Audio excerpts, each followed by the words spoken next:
ये कपटी दुष्ट इतना बड़ा दुस्साहस कर रहे हैं। अरे साहस है तो अकेले युद्ध करो ना मेरी माँ से। शांत हो जाइए भैया। संसार की समस्त शक्ति उन्हीं से उत्पन्न होकर उन्हीं में समाहित होती है, क्योंकि देवी आदि शक्ति है वो, जगत जननी है वो। ये दोनों तो क्या, समस्त असुर सेना भी उन पर आक्रमण कर दे तब भी उन्हें कोई क्षति नहीं पहुंचेगी। पुत्र कार्तिकेय का आवेशित होना तो उचित है। जो न्याय प्रिय है उसके समक्ष कोई अन्यायपूर्ण आचरण करे तो उसका क्रोध अवश्य जागृत होगा, और फिर जब ये दुष्टता उसकी माँ पर केंद्रित हो तब वो स्वयं को कैसे शांत रखे।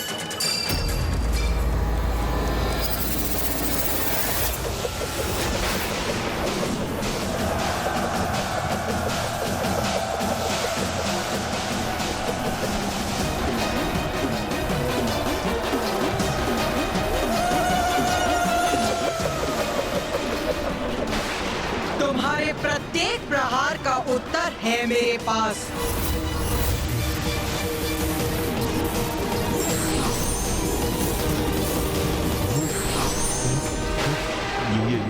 ये क्या भ्रातामुंड, ये तो अभी तक एक ही थी। हाँ भ्राताचंड, किंतु ये अभी 4 हो गई है। चंडमुंड देखो, अपने प्रहार को व्यर्थ जाते देखो और अपने जीवन की क्षणों की उल्टी गणना करना प्रारंभ करो।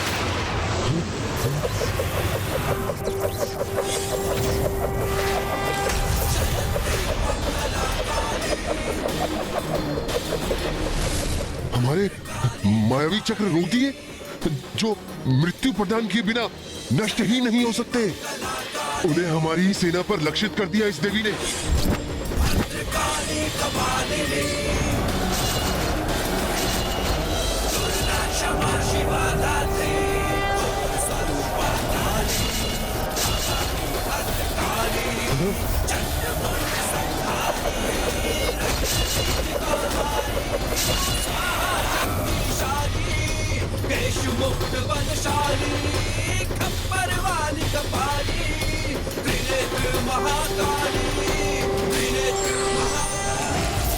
बस इतनी ही शक्ति है तुम दोनों में। यही थे तुम्हारे सबसे शक्तिशाली आयुध शस्त्र। माँ ने सर्वथा उचित किया, इनके चक्रों से ही इनके सारे असुरों का वध कर दिया। असुरों का तो स्वभाव ही ऐसा है भैया। सत्य यदि उनके समक्ष आकर स्वयं कहे कि वो सत्य है, तब भी उस पर विश्वास नहीं करेंगे ये। उसे भी अपनी अहंकार की कालिमा से ढकने का प्रयास करेंगे ये, और जिसका परिणाम सदा इनका विनाश ही होगा। माता ने तो ये प्रहार बड़ी ही सरलता से डाल दी, किंतु मैं निश्चित तभी होगा जब माता इन दोनों भ्राताओं चंड और मुंड का वध करेंगे। भ्राता मुंड। हाँ भ्राता।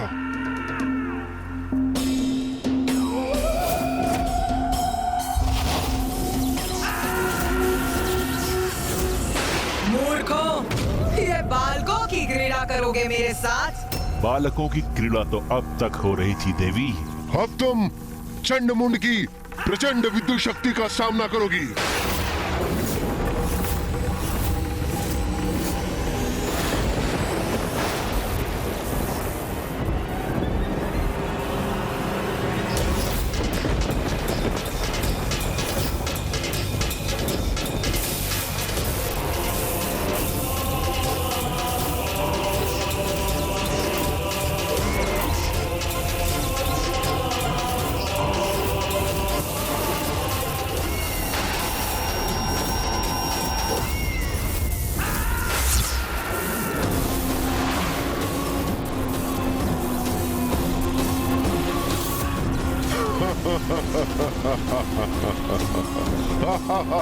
अपना जाल बुनेंगे मेरे चारों ओर। शीघ्र इनका ये भ्रम भी भंग होगा।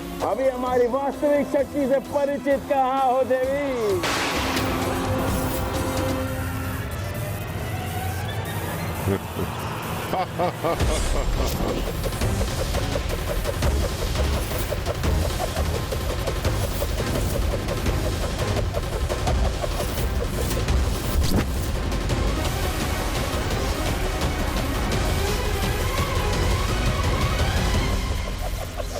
चंड मुंड, देखो अपने शस्त्रों को नष्ट होते देखो।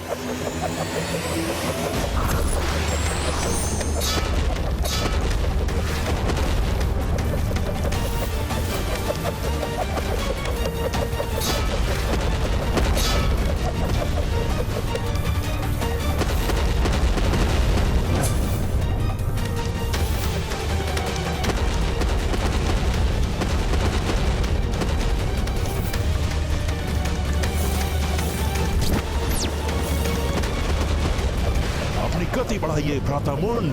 ठीक है भ्राता।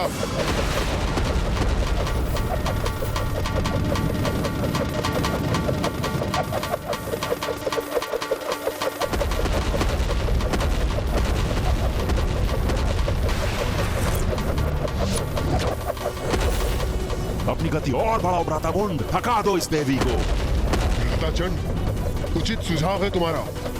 लो, मैंने और तेज कर दी अपनी गति।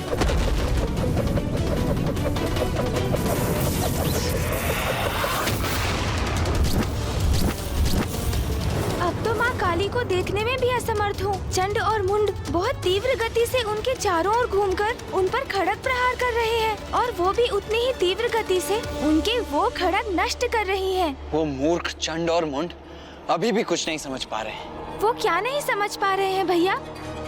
यही गणेश कि माँ तो इन दोनों के साथ क्रीड़ा कर रही है, जिसके उपरांत जितनी तीव्रता से माँ का क्रोध जागृत होगा उतनी ही अधिक दुर्दशा होगी इन दोनों की।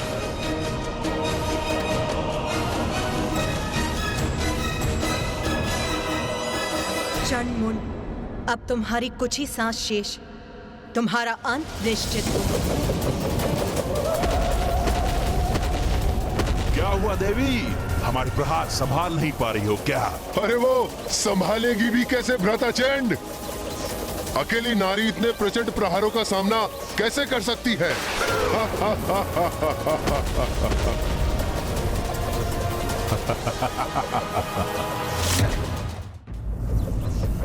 हे नारी, हम तो अनंत काल तक इसी प्रकार प्रहार कर सकते हैं, पर तुम अवश्य थक जाओगी। तुम्हारे कोमल कोमल हाथ उठने से मना कर देंगे, तब तुम अपना शीश झुकाने में विवश हो जाओगी। तुम पर अनेकों प्रहार कर तुम्हें छत विछत कर देंगे। हाँ, फिर हम अपना समस्त ध्यान उस देवी कौशिकी पर केंद्रित करेंगे। इतने अपमानजनक शब्द मेरे और देवी कौशिकी के प्रति, इन दोनों की दुष्टता चरम पर पहुंचकर मेरे क्रोध में वृद्धि कर रही। किंतु तुम चिंता मत करो, देवी कौशिकी के साथ हम ऐसा भयंकर व्यवहार नहीं करेंगे। हाँ, उस सुंदर देवी को खींचते हुए अवश्य ले जाएंगे, किंतु अत्यंत प्रेम के साथ। शुंभ के लिए नहीं, उसे अपने लिए लेके जाएंगे। बस अब प्रतीत होता है अपने इन दुर्वचनों से अपने भाग्य के पट बंद कर लिए हैं इन दोनों ने। अब तो एक ही घटना शेष है इनके जीवन में, इनकी मृत्यु। इनकी मृत्यु। अब इन दोनों के पापों की गागर भर चुकी।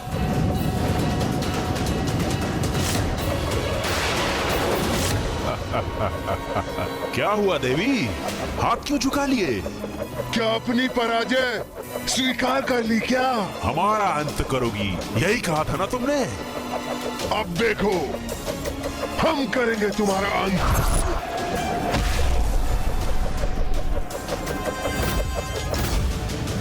अरे ये क्या हुआ वहाँ? माँ काली कहाँ चली गई?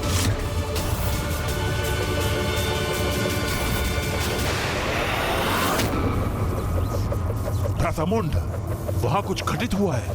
हाँ भ्राता चंड, वो देवी अब दिखाई नहीं दे रही है। हमें थोड़ा ध्यान से देखना चाहिए। उचित है, लेकिन उसके लिए हमें अपनी गति धीमी करनी पड़ेगी।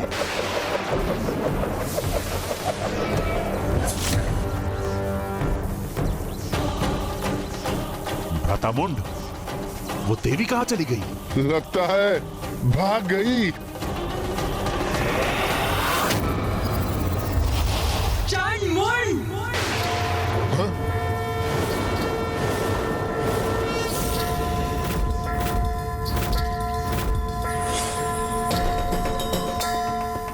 भ्राता मुंड, ये तो यहाँ है। हाँ भ्राता चंड, देख रहा हूं मैं, ये हमसे भी ऊपर पहुंच गई है।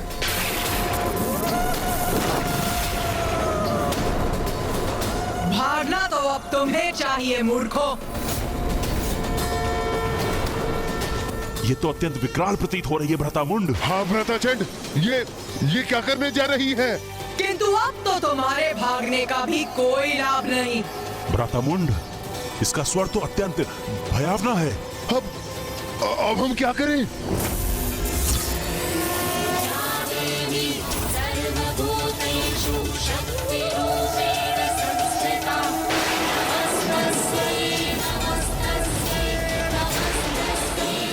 मैंने कहा था ना, अंततः माँ इनकी बड़ी दुर्दशा करेंगी। अरे ये क्या कर रही हो तुम देवी? मुक्त करो मुझे। ये तो मुझे उठा क्यों रही हो?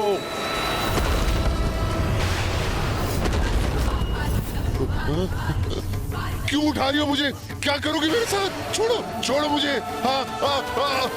मेरा तो मन था कि माँ विद्युत रेखाओं को एक सूत्र में गूंथ दे। चंड और मुंड को एक दूसरे से टकराते देख बहुत आनंद आएगा मुझे।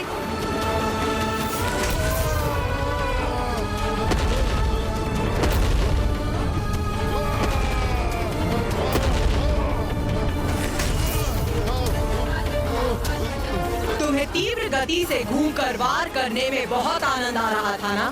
तो लो, अब और गति देती हूँ तुम्हें। अब और तीव्रता से घूमो।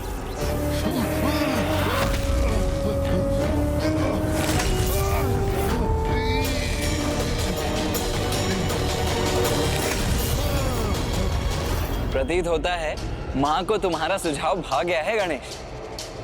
माँ ने दोनों रेखाओं को इस प्रकार एक साथ गूंथ दिया है जैसे प्रतीत होता है किसी के केशों की चोटी हो। हाँ भैया।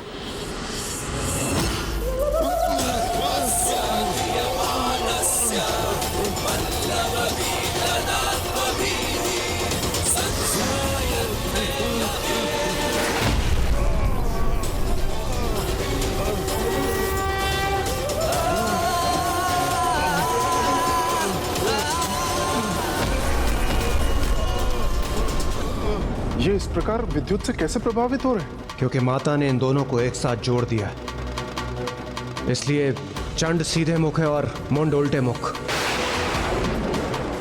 विपरीत विद्युत ऊर्जाओं के एक साथ आने से विद्युत ऊर्जा के प्रवाह में एक तरात्म स्थापित हो गया है और ये विद्युत भली भांति निरंतर प्रवाहित होती रहेगी और ये दोनों भी इसी प्रकार अपनी ही ऊर्जा से प्रभावित होते रहेंगे।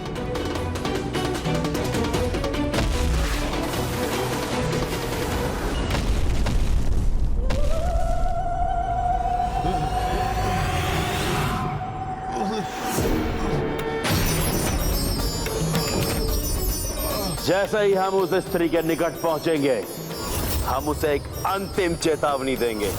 जो उसके लिए समर्पण कर हमारी बंदी बन हमारे साथ आने का अंतिम अवसर होगा। मैं तुम दोनों को अंतिम चेतावनी देती हूँ। देवी कौशिकी के समक्ष समर्पण करो, उनकी शरण में आ जाओ।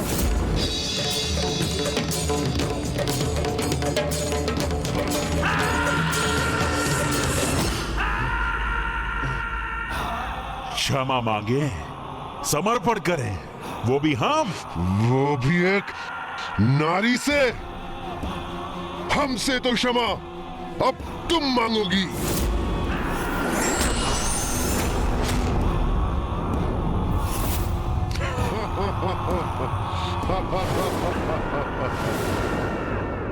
अपना अंतिम अवसर भी गवा दिया इन दोनों ने। बस उसके लिए ये अंतिम अवसर होगा। उसके बाद हम नहीं, हमारे बाण बात करेंगे। हमारे बाण बात करेंगे। बाण बात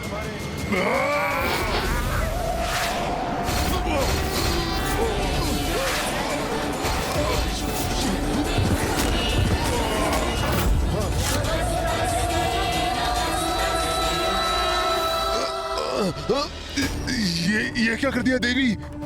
हमें अब अपने ही बाणों से भेद दिया। बहुत पीड़ा हो रही है। उस पर बाणों की ऐसी बौछार करेंगे कि वो उनसे आहत होकर लहूलुहान हो जाएगी। वो चीत्कार करेगी, हमारे बाणों के बंधन से मुक्त होने के लिए समस्त प्रयास करेगी। अपने कोमल कोमल हाथों से अपने बाणों को हटाने का प्रयत्न करेगी। तब मैं और चंड उसे अपने विद्युत पाश फेंक कर बंदी बना लेंगे। अब अपने पाश से बंदी बनाऊंगी तुम्हें।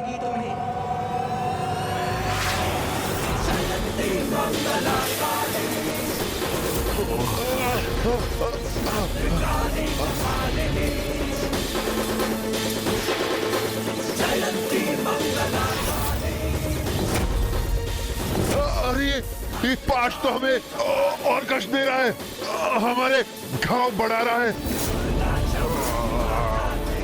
छोड़ दो हमें, और कोई भूल नहीं करेंगे हम। हमें जाने दो, हमें जाने दो।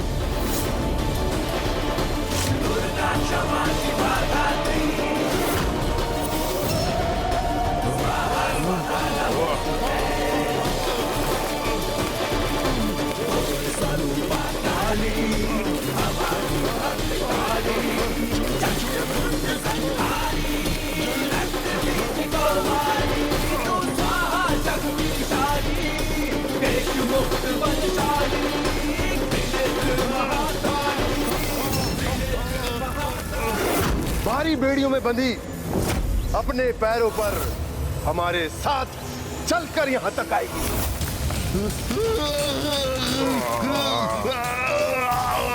मैं उसके केश थाम लूंगा। वो हमारे आगे हाथ जोड़कर असहाय अवस्था में आकर रुदन करेगी।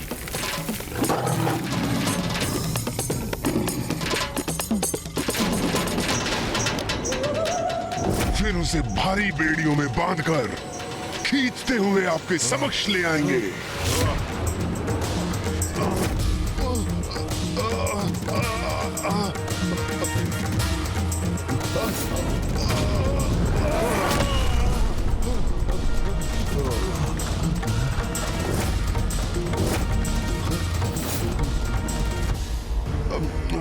वो हमारे आगे हाथ जोड़कर असहाय अवस्था में आकर रुदन करेगी।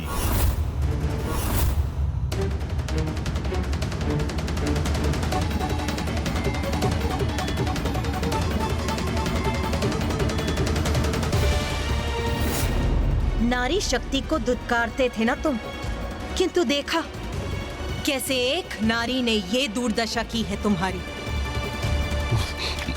किंतु तुम तो क्षमा योग्य भी नहीं।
उसके अहंकार को खंडित करते हुए हम उसे इस राज्यसभा में लेकर आएंगे और असुर महानायक शुंभ के चरणों के आगे डाल देंगे। वो फिर अपने दया की भिक्षा मांगेगी। असुर महानायक शुंभ के चरणों में गिर के दया की भिक्षा मांगेगी। असुर महानायक शुंभ के चरणों में गिर के दया की भिक्षा मांगेगी।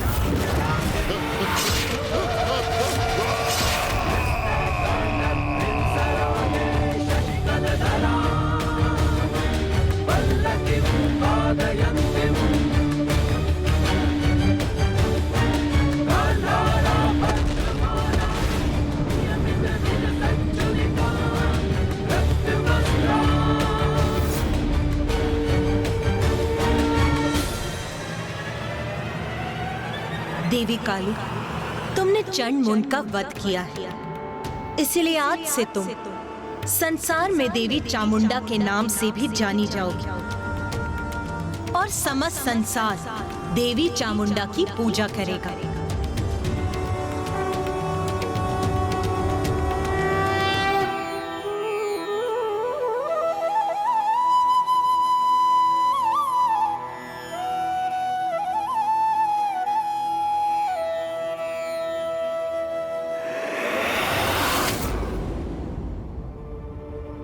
और लूलू, उसने उस असुर देवी ने उसका भी वध कर दिया। महेश पांडरक, उसका भी अंत उसी देवी ने किया। असुर महानायक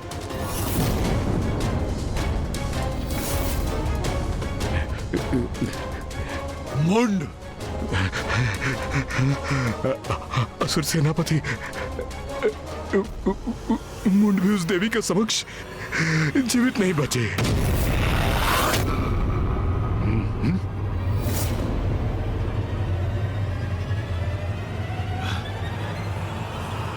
चंड,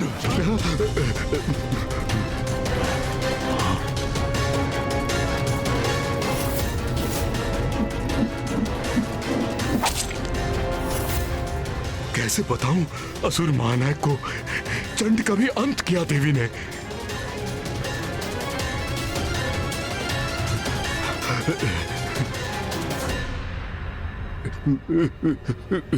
उस देवी ने, उस नारी ने, उसका भी, उसने चंड का भी वध कर दिया।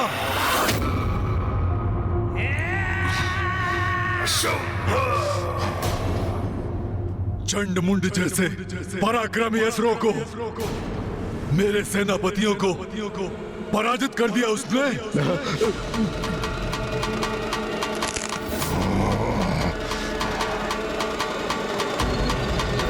महापराक्रमी असुर चंड मुंड और धूम्रलोचन तीनों को भी अपना सेनापति नियुक्त करता हूं।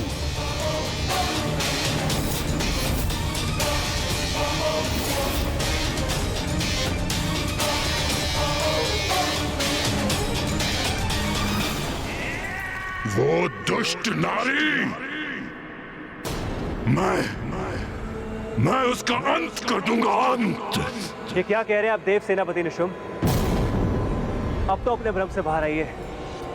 इस अनुचित उन्माद का अंत कीजिए। अब वो कोई साधारण नारी नहीं है, समस्त ब्रह्मांड की शक्ति की स्रोत, सर्वोच्च नारी की शक्ति, शिव की शक्ति, जगत जननी है वो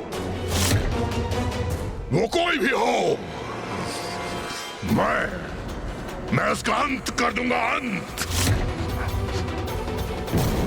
निशुंभ,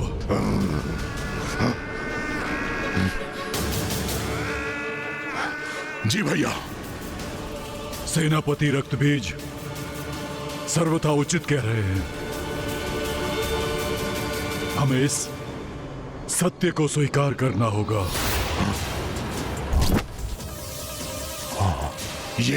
ये क्या कह रहे हैं भ्राताशुंभ?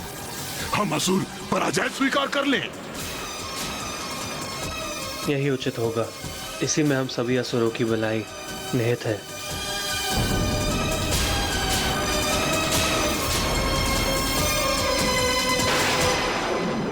मां चामुंडा की जय, मां चामुंडा की जय, मां चामुंडा की जय।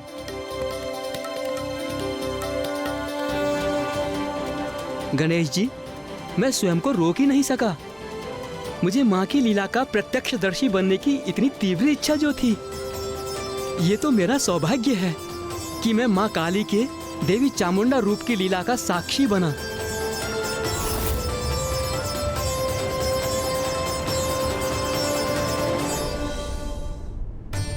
आपकी लीला तो दिव्य और अपरंपार है माँ।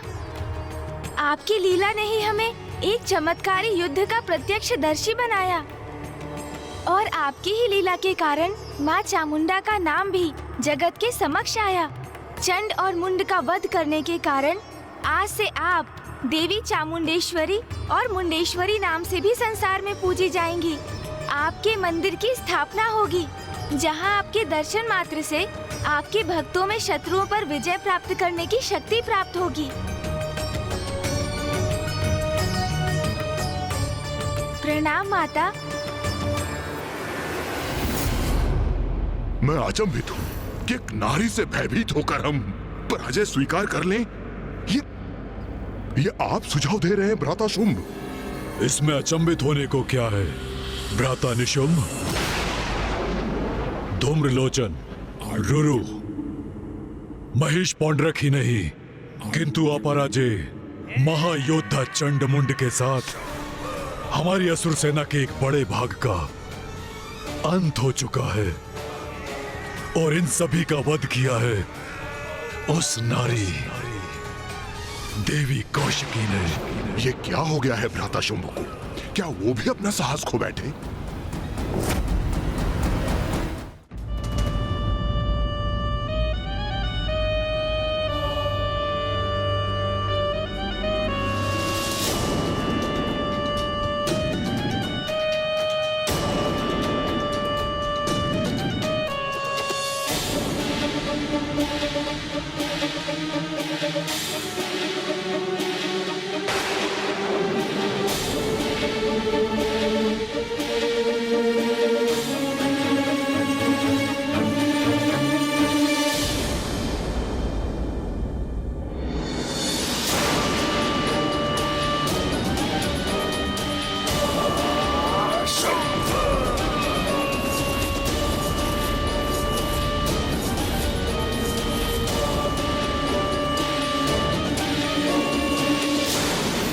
सत्य है ना, उस देवी ने हमारे प्रचंड असुर योद्धाओं का वध कर दिया, फिर भी तुम्हारा क्रोध जागृत नहीं हुआ?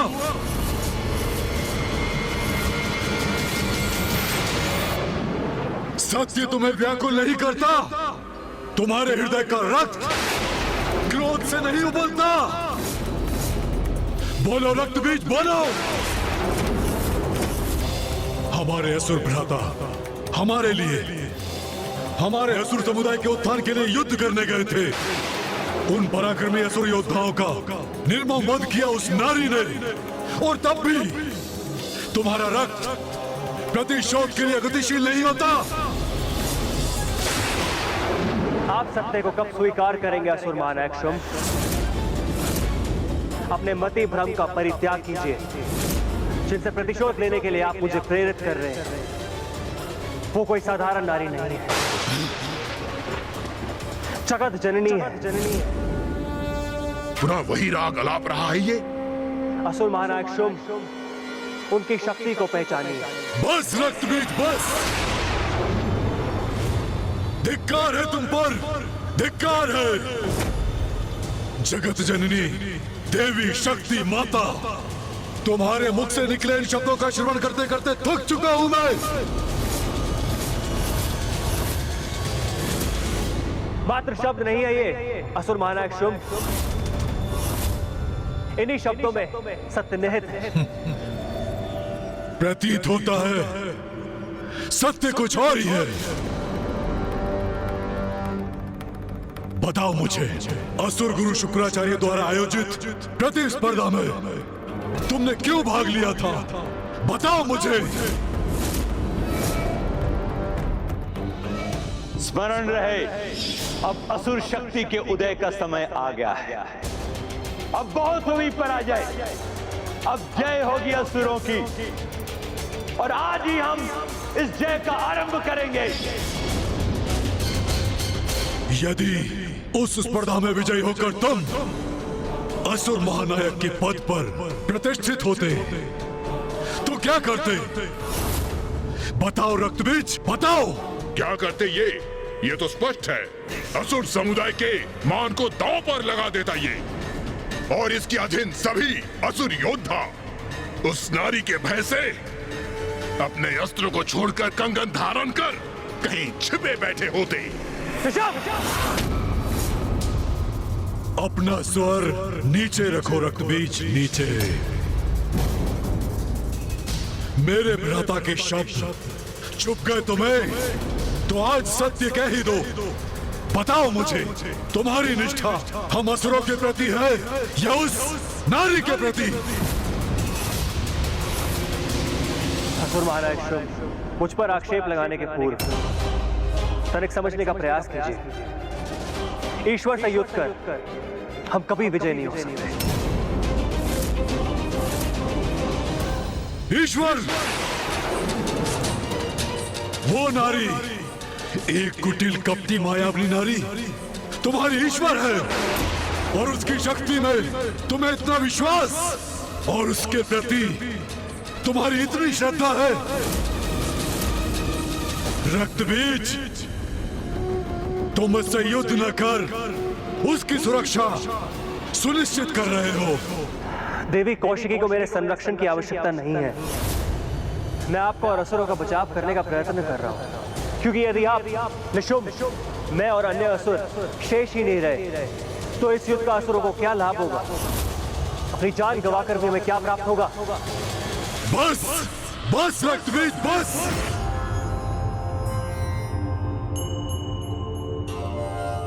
ओम जयंती मंगला काली भद्रकाली कपालिनी दुर्गा क्षमा शिवा धात्री स्वाहा स्वधा नमोस्तुते।